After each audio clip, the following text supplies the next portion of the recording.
Hello fish keepers, let's talk about ick. And we're going to talk about ick because, well, I have ick. And by I have ick, I mean my fish have ick. Okay, so several weeks ago, I bought and brought home some white tetra and a few other fish, and I've kind of mixed them together in a big quarantine tank. They just left the quarantine period, so I was getting ready to start adding them to the tanks I was going to put them into when I noticed that they have ick. Ick is also known as white spot disease. It has many different flavors. So I'm going to go pick up either some aquaflavin or some erythromycin based medications, and I'm going to start treating the tanks. I'm also going to raise the temperature up to probably 80 to 82. I'm afraid to go much higher because I've also got guppies in there and they don't really like the hot water. But the tetra and the beta will enjoy it. So here we go. Okay. Well, we are loaded up and we are about to head to go meet my sister. Yeah. I can never tell where to look. I want to look at myself, but then I'm not looking at the camera. So here we go. Okay, so it's exceptionally hard to video with a small child and dogs, so I just didn't even do it. Couldn't find any aquaflavin, and actually my sister's the one that found it, and she found us some of the treatment that I'm about to show you. It is erythromycin, which I have been spelling wrong my entire life.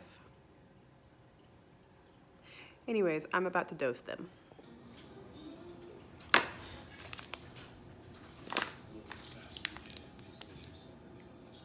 I also had previously picked up some Epsom salt, so they will also be getting salt baths after the initial treatment.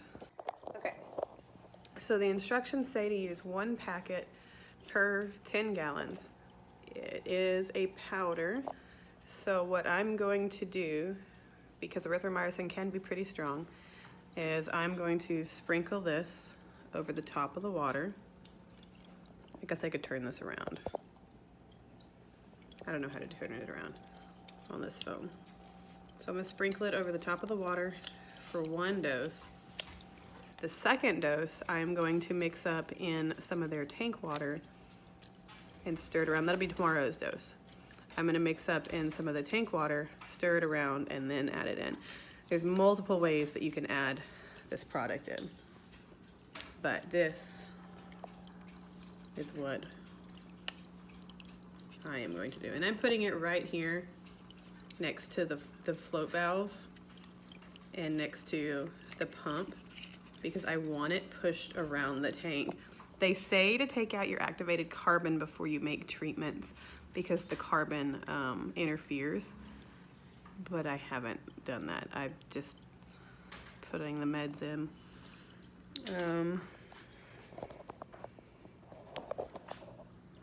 So as you can see, it's floating around down in there, and all of the tannins are still in there.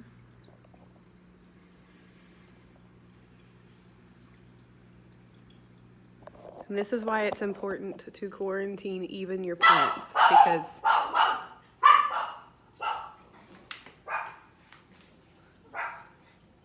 my plants are what brought in the ick. All of the fish in that tank have been through a quarantine period and they're fine.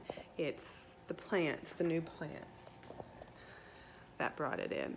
So I'll be watching the other tanks too because all the plants came in the same big bag, and this is the first tank that's showing signs, but we'll see. I also had her pick me up some Prime while she was there. This is one of my favorite water stabilizers and dechlorinators.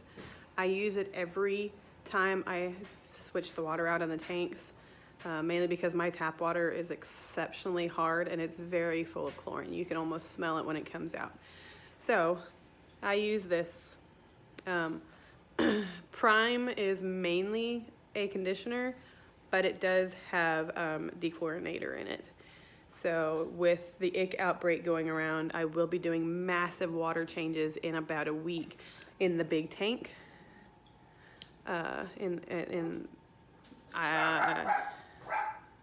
Yeah. The little tanks I do water changes on as needed, but I will be watching them now too. Preached it before, I'll preach it again. Quarantine, quarantine, quarantine, quarantine. Always quarantine your plants and fish. This is what happens. But ick can be caught in several different ways. It can be caught if your water parameters are poor. It can be caught if your fish are stressed out. It can be caught when you transfer fish to different tanks, because it comes in when there's a stress. So I also have to figure out what's stressing these fish out that made the ick outbreak happen. I just know that it came from the plant because that plant's been in the tank about 3 or 4 days, and that's about how long the ick. So, all right. If any of you have had issues with ick in the past, let me know down below what has worked for you, what has worked for your tanks, what brought in the ick, and your survival rate, because ick is one of those treatments where if you don't catch it in time, you could potentially lose your entire tank. But fingers crossed, because these are some of my favorite fish in the entire house, that these guys will be all right.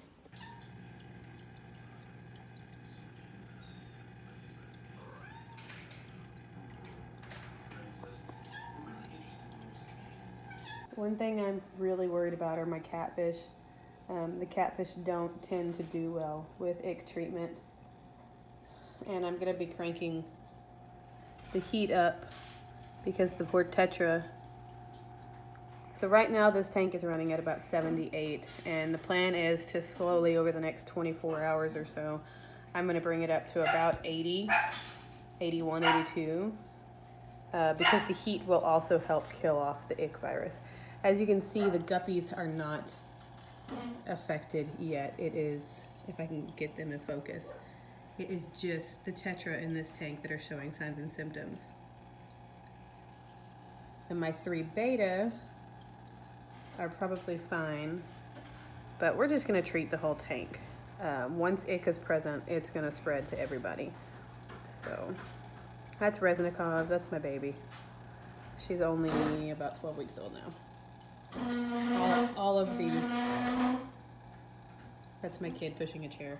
All of the beta in this tank are about 12 weeks old, and they will be being split up once they are through the now new quarantine period that we're starting all over again, because these guys got ick from the new plants.